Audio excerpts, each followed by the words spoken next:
di ka nag-asap. So sabi ko, ang pangit ng mga kanta.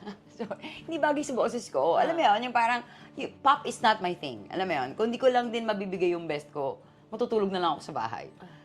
Tapos parang, hindi sabi niya, I think you deserve more than what you have. Saka have more than what I deserve. I've always believed that.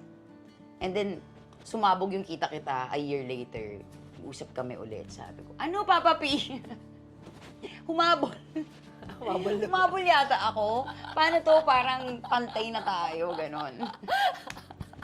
Ganon lang pala yun, no? Yung, andito ka lang, dormant. Tapos, yun. Pero yun nga, parang, to sustain, hindi ako handa pala nung time na yun.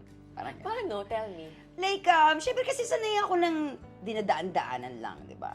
Parang, uy, siya ganito. Hindi ka nga kilala, asunta nga tawag sa'yo, di ba? Yung parang, they know you. Mayroong mga, alam ko magaling kang artista. Yung, ganun kasi yun, di ba? Like, even pag nanonood tayo ng mga Hollywood films, hindi natin alam yung mga pangalan nila. Pero pag effective yung actor, hindi mo na siya makakalimutan. Actually, di ba? Alam mong, ay, magaling to. Manonood ako. Parang pero ganun. ang maganda nga makalimutan pangalan mo, character mo lang. Yes, kaya ganun lang sila. Yan, alam ko magaling ka, ganun.